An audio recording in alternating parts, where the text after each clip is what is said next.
Hello, I am Lois Letchford. Welcome to my live stream and my series When Learning is Trauma. On week 5, I'm talking to author Winn, When Learning to Read is Not Enough for Dyslexics. Start again. Welcome, Don. Thank you for joining us today. You're the author of the Cardboard Box series and a number of books on dyslexia. Thank you for joining us for When Learning is Trauma. Now, you went to school as an undiagnosed dyslexic. That is correct. Tell us what you remember from school. My memory of school is not a pleasant one. I have to say kindergarten was okay back then, because I grew up in the 60s. Little was known about dyslexia. In kindergarten, probably unlike today, the main thing that we did was play with blocks and coloring and things like that, more for socialization. But it wasn't until I started first grade that things just went haywire. I was not grasping what the teacher was trying to convey to us. I wasn't learning to read. I wasn't recognizing the letters and sounds and so forth. And I struggled throughout first grade. And the teacher knew that there was something was wrong. My parents knew something was wrong. I had anxiety. I was nervous all the time. I started getting sick a lot. And I was losing weight. I was very thin. But nothing was ever done beyond that. They just knew, well, he's struggling. So they decided to keep me back a second year.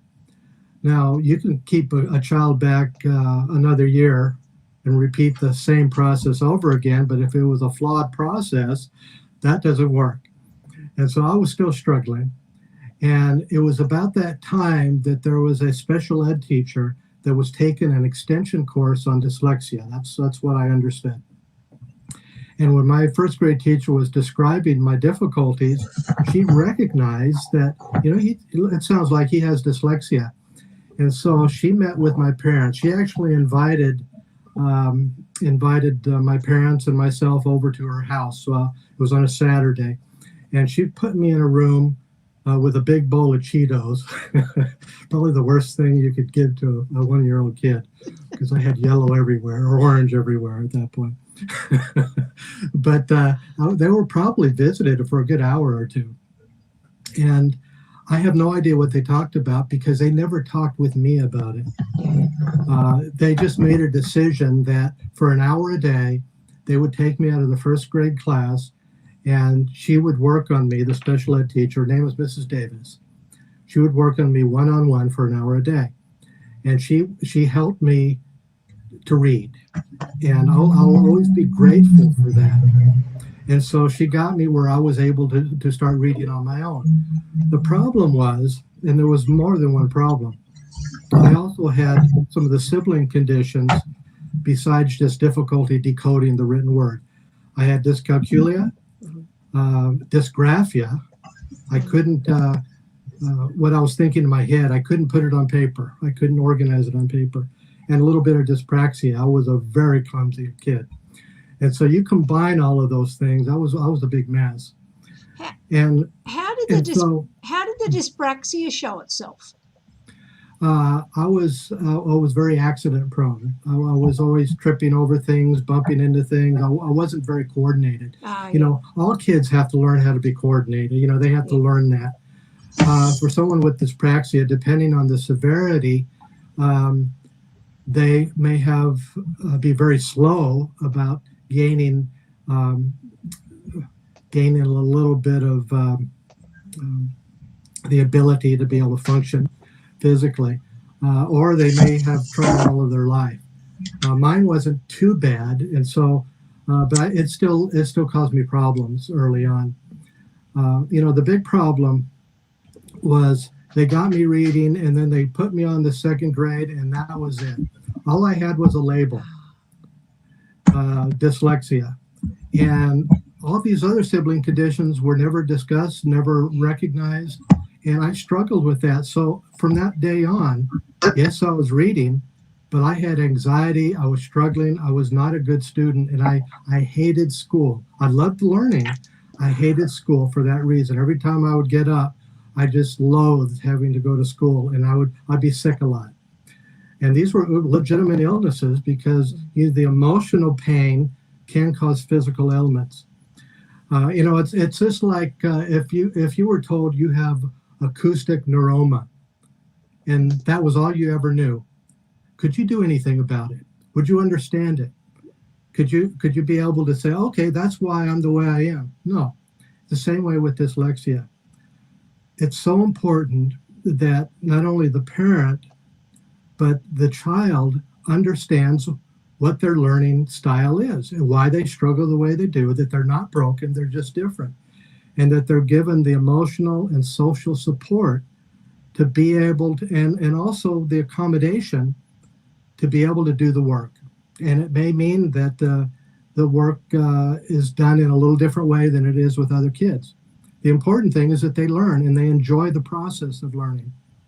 When they're in pain, when they're in emotional pain, it just is like physical pain, learning is severely stifled.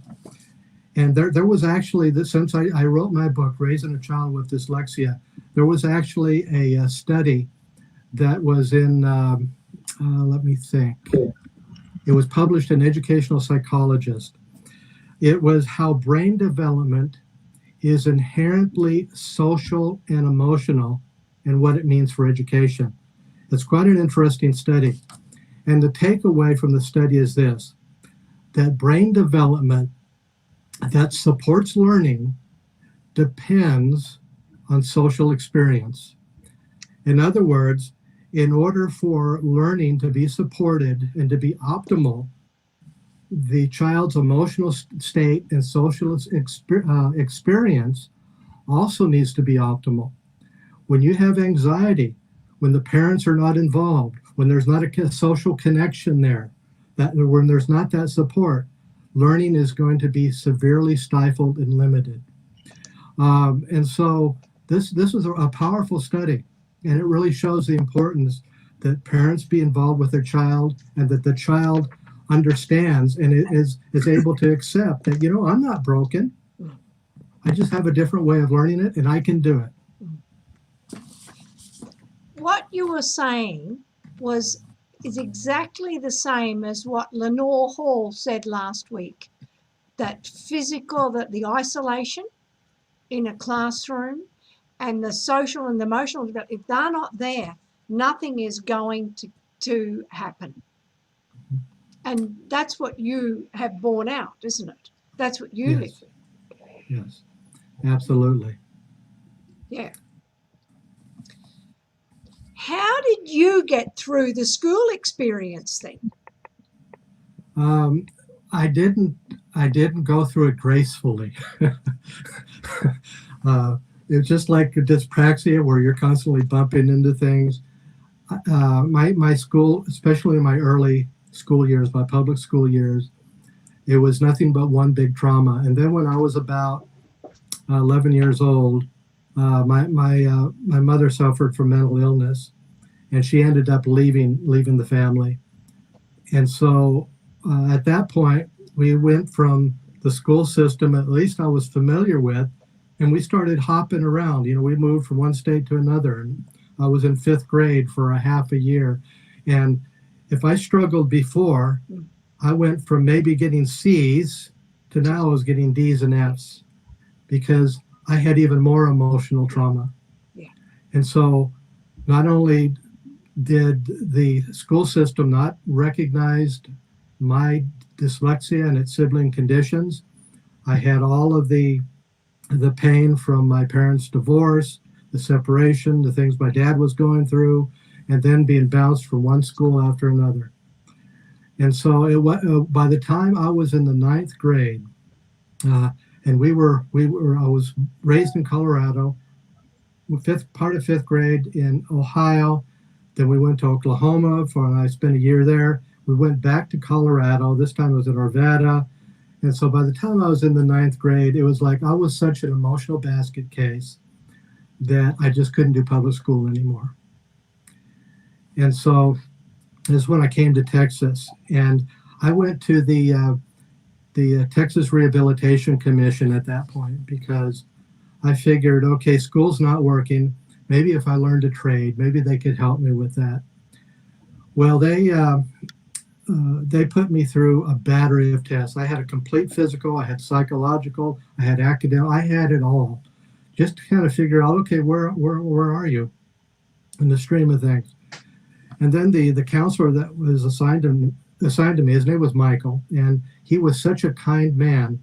And just to show how emotionally needy I was, I would even have dreams where he was in that dream, because he was a comfort to me, because he was so kind to me. But he was looking at all these test results, and he says, a lot of your scores are, in college level. I said, why is it you don't want to go back to school? And, my heart sank to my stomach at that point, because I was thinking, I can't go back to public school. It's a trauma to me. Yeah. And I tried to explain that to him. Well, they didn't force me to go to public school, but he said, you need to be doing something other than just a trade like carpentry. He said, what about computers? So they arranged with the school district at that time, because I was still 15 and I was too young to drop out of school, to have permission to drop out of school. And they sent me to business college, where I started learning computers. And I went to school with mostly, it was people coming back from Vietnam that were on the GI Bill, and they wanted to be there. And instead of being teased and ridiculed by other kids, I was with a group of adults that just I took a shine to, and they took a shine to me. We got along great. I loved the environment there, and I took to computers like a duck to water. One, that I didn't have to spell accurately to do that, but I did very well with that. And so I continued working with computers. I went to a technical college after that. I graduated that, and by the time I was 19, I was contracting at IBM. I still had all of the issues with dyslexia. I always felt like I was faking my way through, even when I was succeeding in things. And this is such a big concern for children that don't understand dyslexia, because they can start carrying around this shame. They can start carrying around with them this baggage that will inhibit their growth throughout their adult life. And my early adult life was like that. I still had a lot of anxiety, because I felt like, even though I was doing the work, I felt like they're going to discover me, that I'm kind of faking it, and that I don't know how long I can keep doing it, because I had anxiety that was really unwarranted, because I didn't understand it. And it wasn't until I was in my mid-30s, closer to 40, I was really closer to 40, that I began to understand and learn about what dyslexia is and what dyslexia isn't. And that was very eye-opening for me, because at that point, I started kind of a new path in my life, a path of discovery, and also trying to make peace with myself. And it's still an ongoing process. There's a lot of times I kind of feel like I'm still faking it because those were the pathways that were developed early on in life. You've said a lot of things there, but before we go on, I want to reintroduce Justin, because we missed him earlier. Justin is Leeson's husband, who only found out 2 years ago that he also lives with dyslexia. Justin, what have you got to say? Hello. Hopefully my audio is working now. I had to bounce off and restart the computer. So yes, it was a couple of years ago when we figured out our youngest son's dyslexia a couple of years ago. That 2 and 2 added up, and I discovered that I was also having the same issue and have my entire life. So it really has, been a huge eye opener. And as Don's saying, sometimes you fake it until you get there and get what you need. Just try not to become subservient to the anxiety, which is a tremendous power. And can defeat relatively easily if it's allowed to. I live with anxiety for certain aspects in what I do every single day. And just like any heavy object in your road, you've got to go at that object to go through it to get from point A to point B. And even though it can be heavy, you've got to make that effort to lift it. Sometimes somebody will see you struggling with it and give you that helping hand to get it out of the way. And other times you just have to continue to battle it until you flip it out over, out of your way. So, and it's been successful for me just to put my head down and continue forward. But I know that, anxiety works differently for different people. And one question I did want to ask Don is, with anxiety and children, different forms of acting out or against that can be displayed. Other than, a social regression, what other forms have you seen that anxiety take place in different children? Oh yeah, anxiety can take a number of different forms. It could, like I mentioned earlier, physical illnesses. If a child is sick a lot, stomach aches, headaches, even strep throat. I had strep throat a lot. I had a lot of stomach aches. It could be that they kind of check out, or they zone to maybe today video games, where that's their focus because it's a way of escape. And so they could have a lot of unhealthy behaviors as they get older. They could go gravitate towards alcohol and drugs. We've heard of kids as young as 10 years old that start taking substances to help them cope. It could be inappropriate relationships. It could be acting out. It could be fighting. It could be anger. It could take so many forms. So as a parent, when you notice that your child is just not acting appropriately, instead of just looking at the behavior, it's good to say, okay, what may be causing that behavior? And in some cases, it may be that they're dealing with dyslexia and sibling conditions, or even some other learning differences that hasn't been diagnosed and accommodated.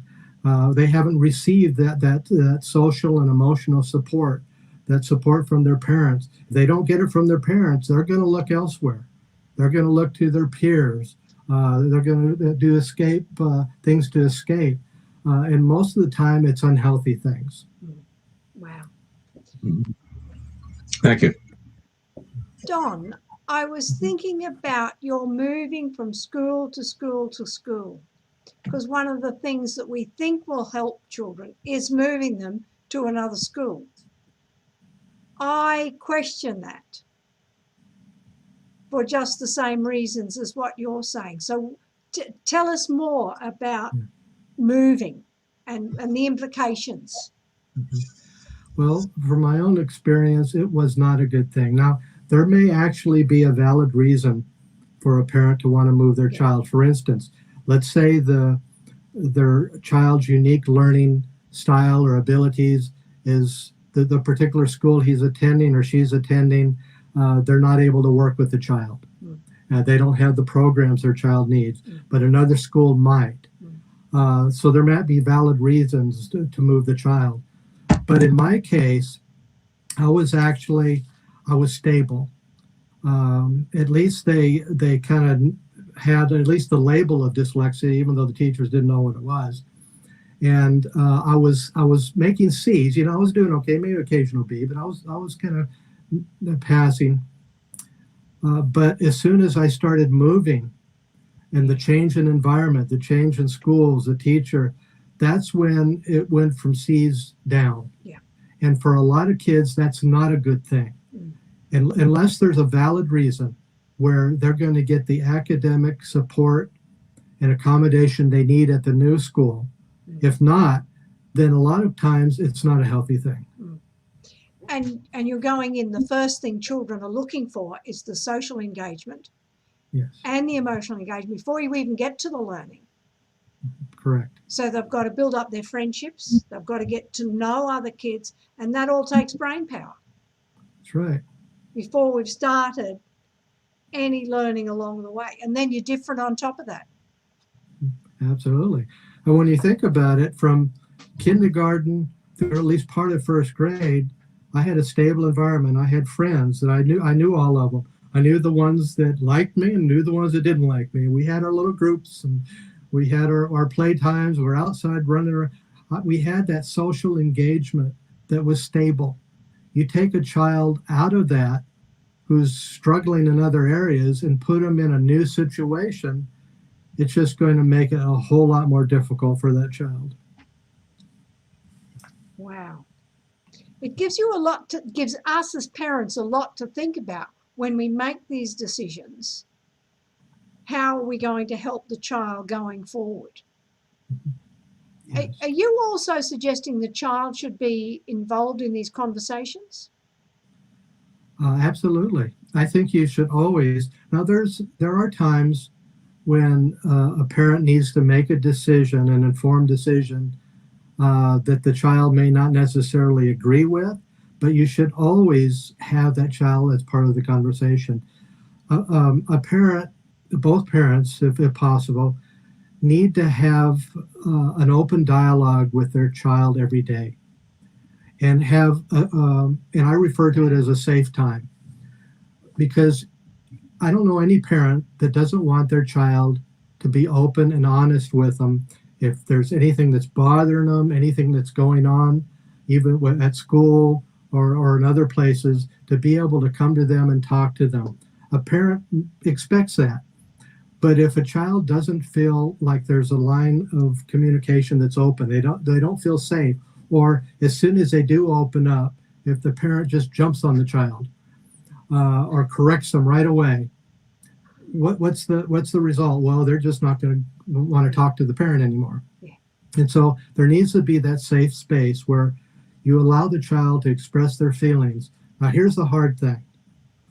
The child says something that the parent knows, okay, that's not good, or that needs to be redirected or adjusted, or maybe it pushes the parent's buttons. The parent, at this case, needs to be very disciplined and push the pause button on their own emotions. And then say, okay, I'm not going to address it right now. Just let the child talk. The parent needs to take time to think about what the child said. And then at another more appropriate time, when the parent has calmed down and has been able to think through it, to lovingly then redirect the child. But during that safe time, it's important for the parent to let the child talk and express themselves. If you do that every day, and the child can see, okay, I can tell my parent anything during this time, then you don't have to worry so much whether the child's going to come and let you know when there's a problem. What you were saying is exactly what Lenore said last week. Take a big breath, just listen, and don't respond, and certainly don't jump down their throats, because that stops everything. Yes. Mm-hmm. Justin, I wanted to bring you back in the conversation here, because you moved you've moved your children from school to school. How have they survived and coped? Well, we moved, they've only actually, with the exception of Karen, the youngest, who, he's twice moved now. All three just moved from two different schools.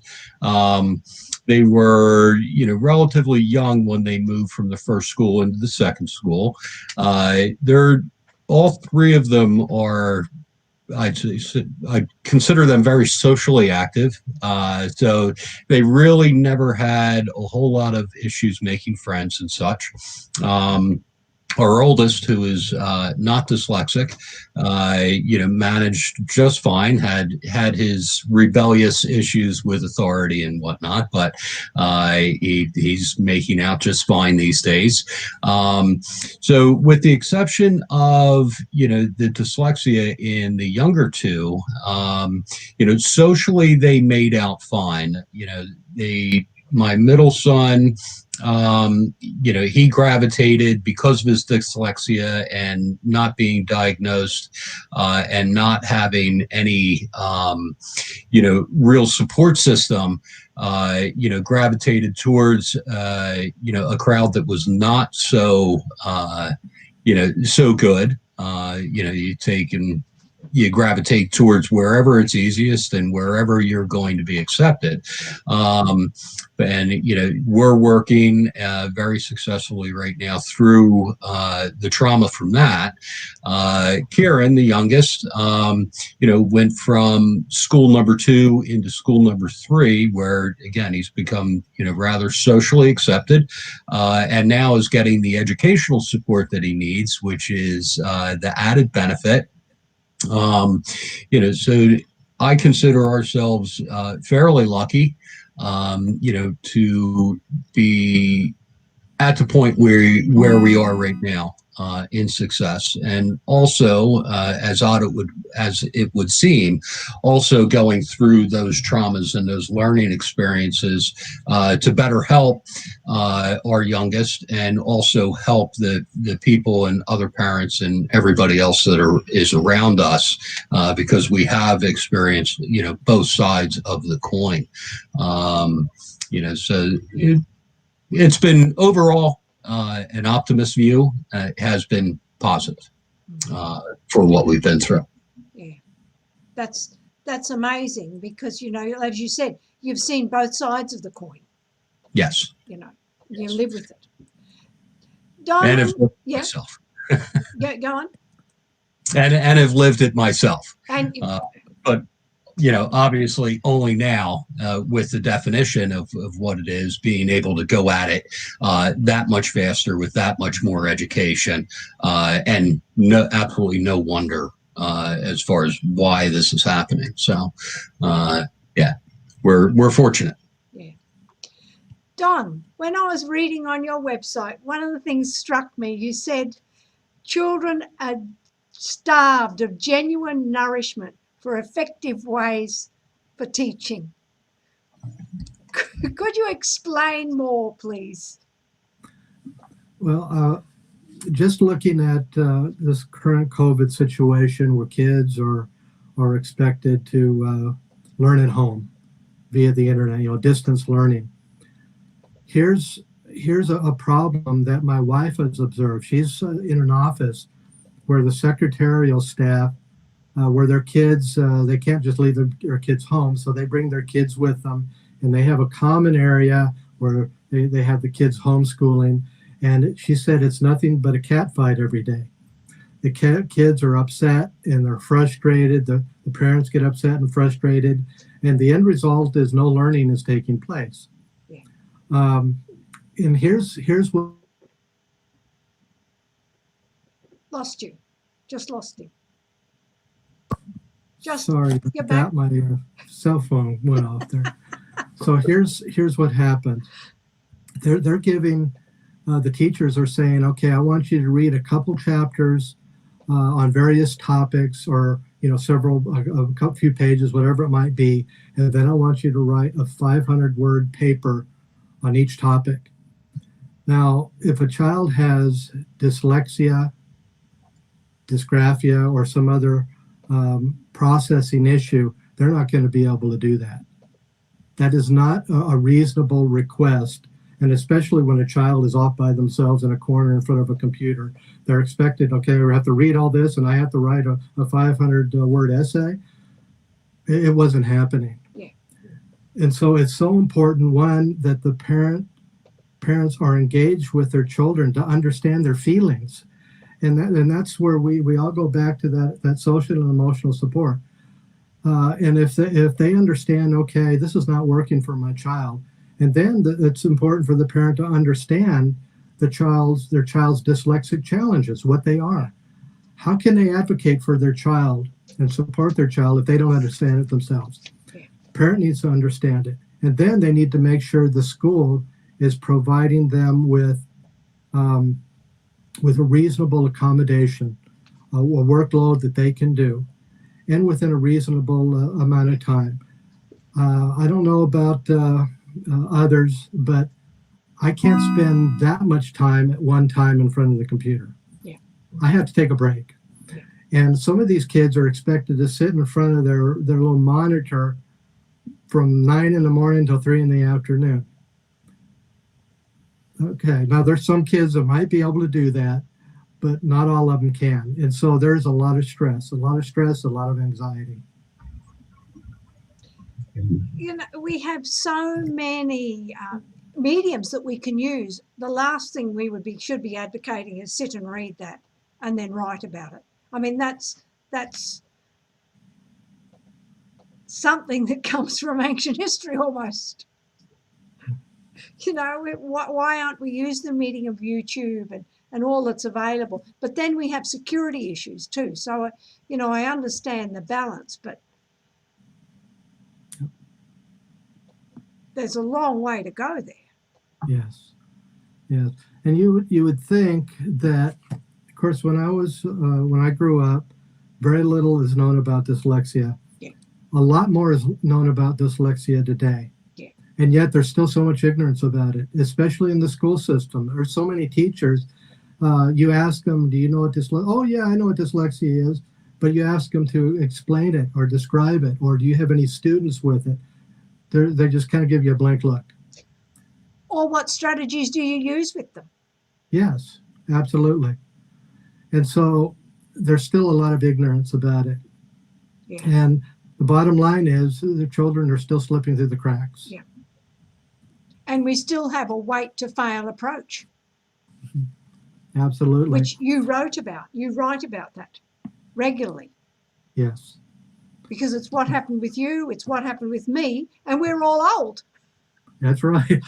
I can't go back and redo my life again.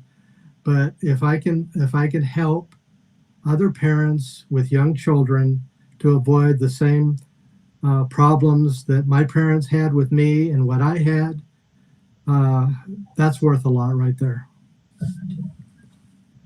One thing I'd like to say with going back to your point about parents understanding and being an open book and speaking with their children is to a little bit of an outside thought is with kids that are from the age of 5 to 18, they do have, for lack of a better term, a set of step parents, which are the teachers at school. So we can be as understanding and all the communication we want, and taking the pauses when there's something going amiss.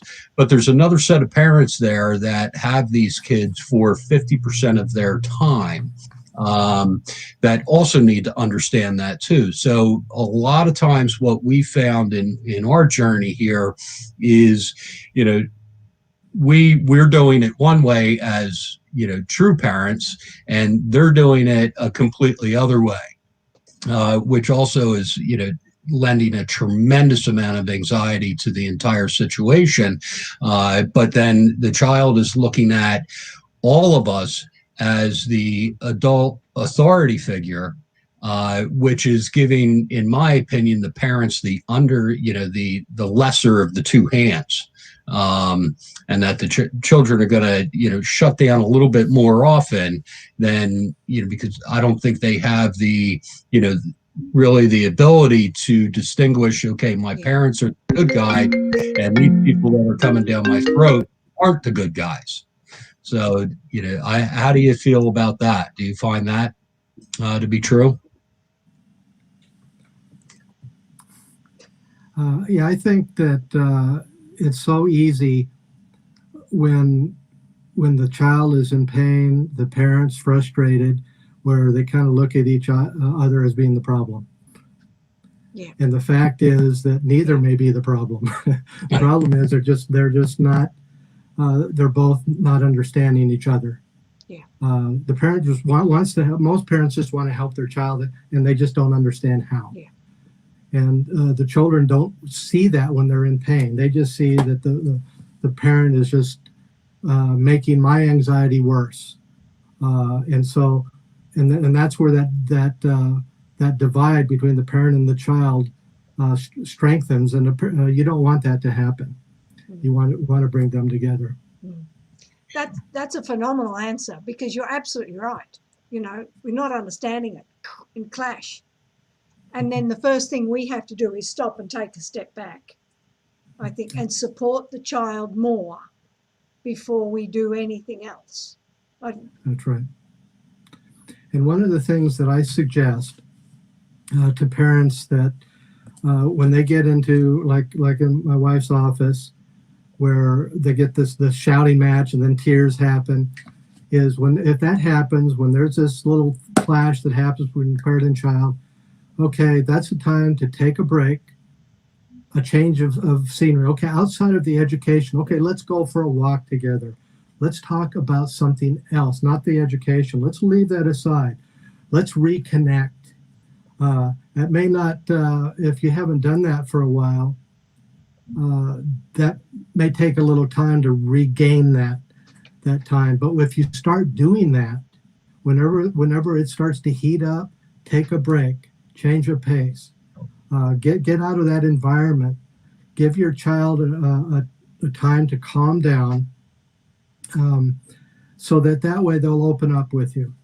One of the things that came from that study that I mentioned about learning being dependent on emotional and social environment, one of the things that it mentioned, that when the parent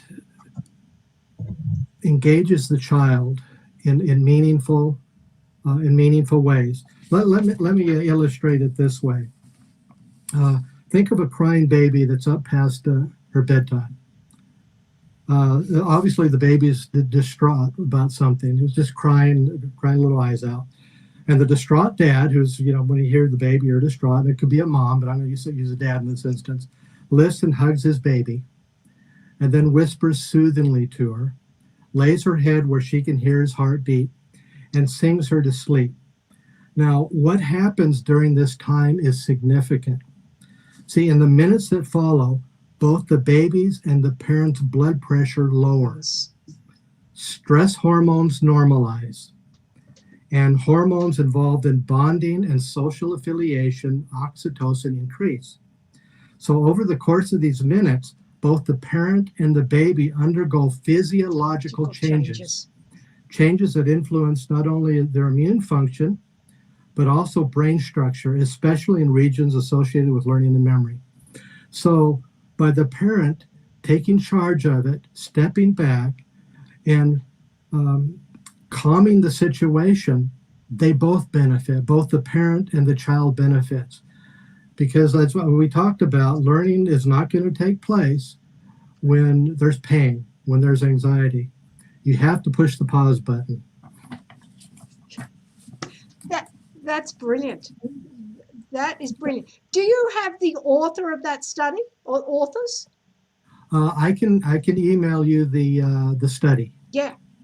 Mm-hmm. Because what you were saying, is exactly what happened with Nicholas, with his learning. We had to put away the pain, and we totally changed it, and it changed his whole world. As you read with my book, Reversed, that there was this total time of there's no stress, let's just do the things that are fun. And that's when he started asking questions I couldn't answer. And that was, relaxed situation and allowing him to think. And I did that with all of my students then. They've got to be in an environment where they are content. And we have a question. What advice do you have? I think you've answered it. What advice do you have for children going through academic trauma and learning disabilities? So, well, the advice would be, first of all, the parent needs to understand what's going on, and then engage the child appropriately to help the child understand and listen to their feelings. Let them express whatever emotional difficulty that they have. Unless they understand how the child feels, they're not going to be able to address it. You know, it's just like, and this happens in so many households, that a parent has educational expectations for their child, and all they look at is the end result. Oh, you got a D? Well, you're not working hard enough. Well, you can't do that. You have to say, okay, what is your learning environment? What is it you're feeling? How are you managing with the schoolwork? Is it in the right format for you to be able to learn optimally? And until you address all of that, the grades are going to take care of themselves. You have to back up. Don't just look at the end result and say you're just not working hard enough. You need to get on that. You need to get to work. You need to go back and help them through the process. Help them emotionally, socially, and make sure that they have the right accommodation for their work. That's a phenomenal answer. And it, like I said before, it ties in with all the other things we've been talking about when learning is trauma. Kids don't learn when they're in pain. Yeah. And then we as parents have to stop, take a breath and reflect before we respond, and give them that, so emotionally safe place to share their thoughts and feelings, even when they are pressing your buttons. Yeah, absolutely. And when the child's not doing well, what's going to help them to do better? By vilifying them, by disciplining them, by shaming them? No, that's just going to have the opposite effect. If they're not doing well, you say, well, let's kind of help you along. You can do this. Let me help you. Let's see what's going on with you, and really get to know your child, and then support them. By doing that, they're going to be in a much better position then to accomplish the work. That's an incredible statement, a way of summing up all that we're talking about in learning is trauma. But, we're talking about academic papers. The three of us have all lived it to some extent. So we're not just talking about academically, we live it. Yeah. Have you got anything else to finish off with? Did you want to leave us with any more thoughts? Yeah, I appreciate what you said about living it, because I can't tell you how many people or how many comments that I've seen, like on boards and so forth. It says, well, what are your credentials to be able to be an expert on this subject? And I always say, well, let's see, I spent, I'm close to 60 now. I spent about the last 55 years on this subject. I've lived it. Yeah. There's no better expert than someone that has lived through it. Yeah. Now, it's just like hiring somebody that maybe has had some education but no experience, but then you have someone that has 20, 30 years of experience doing the work. Who's going to know it better? Yeah. The person that has the experience. Yeah. And so we've all lived it. Yeah. And in my book, Raising a Child with Dyslexia, what every parent needs to know, I focus, I talk a little bit about what dyslexia is and isn't, and accommodation, all of that stuff. But primarily the book is on social and emotional support for the child. That should come first and foremost, because unless there is that emotional environment for them to learning is not going to take place. You could have all the accommodation in the world. You could have the best teachers. You could have the best schools. But if the child is not in a good place emotionally and socially, they're not going to thrive. Yeah. And so the book mostly deals with that, helping your child to succeed by addressing their emotional and social needs. Thank you, Don. Thank you for joining us today. Justin, did you want to finish and say anything else? Did you want to? I just would like to finish, and everybody that's listening is there's a lot to know. Every Monday we do the segments, and we cover bits and pieces of dyslexia, what it is, what it means, how it affects people. Your own education. We need to learn. We need to learn what it's about, what it is, what it isn't, as Don said, and so we can be our own powers in moving this forward for the success of our children. Thank you. Thank you, Justin. Thank you for joining us today. And next week, Lisa will be back with us. Don, where can people find you and your books? Very easy. My name is an easy one. You can go to my website, donwin.com. That's donwin.com. I also have Facebook, Instagram, Twitter, all the usual. But you can get to all that from my website. It's a website /blog. And so you can also see all my articles on dyslexia. That's donwin.com. Perfect, because I've been there today to get more information and just to get your thinking, which has been phenomenal and ties in with all that we've been doing over the last 5 weeks. So thank you for joining us today. Hit like, hit subscribe, check out my website at loisletchford.com, and I'm on Twitter and LinkedIn and Thank you, Facebook. Lois. And next week, we have another international guest, and it's Martin Bloomfield, who failed his way through school and only as an adult was diagnosed with dyslexia. So thank you all for joining us, and we'll be in touch. Thank you. Thank you. Thank you. And be sure to like, comment and subscribe to my channel, because those things help the YouTube algorithm know that my videos are wanted and liked by everyone. Thank you.